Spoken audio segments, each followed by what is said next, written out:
اعوذ باللہ من الشیطان الرجیم، میں پناہ مانگتا ہوں اللہ کی شیطان مردود سے۔ بسم اللہ الرحمن الرحیم، اللہ کے نام سے شروع جو نہایت مہربان رحم والا۔ یا ایہا الذین آمنوا کتب علیکم الصیام کما کتب علی الذین من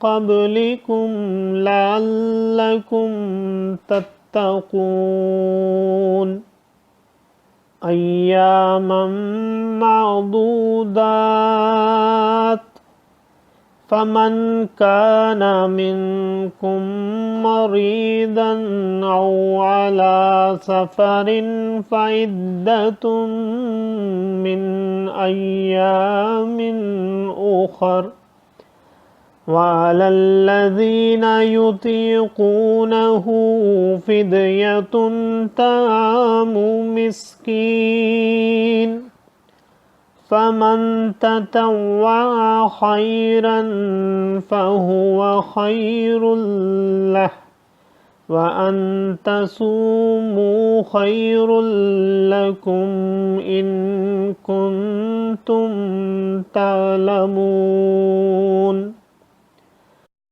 شهر رمضان الذي أنزل فيه القرآن هدى للناس وبينات من الهدى والفرقان، فمن شهد منكم الشهر فليصمه، ومن كان مريضا أو على سفر فعدة من أيام أخر، يريد الله بكم اليسر ولا يريد بكم العسر،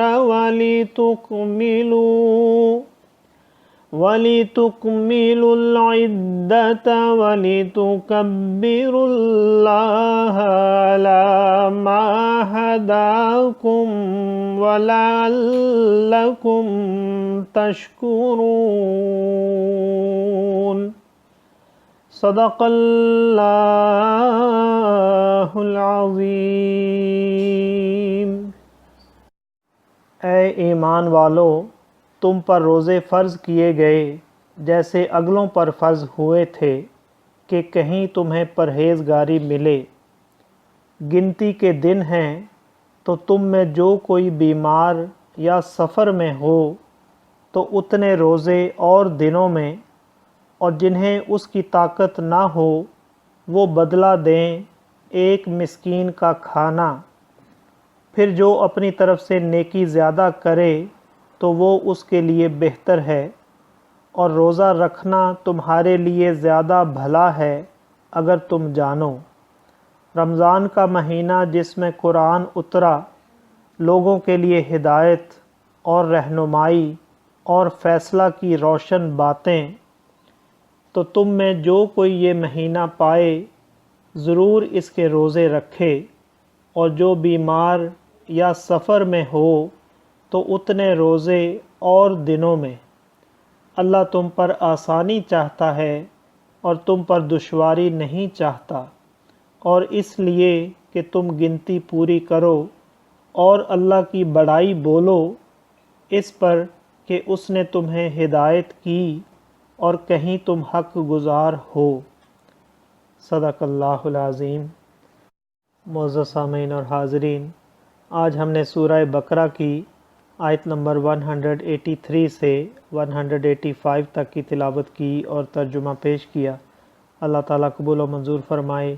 اللہ تعالیٰ ہمیں قرآن پاک کو پڑھنے، سننے، سمجھنے اور اس کے احکامات اور تعلیمات پر عمل کی توفیق عطا فرمائے۔ دوران تلاوت اور ترجمہ اگر کوئی غلطی رہ گئی ہو تو اللہ تعالیٰ میں معاف فرمائے، آمین، جزاک اللہ۔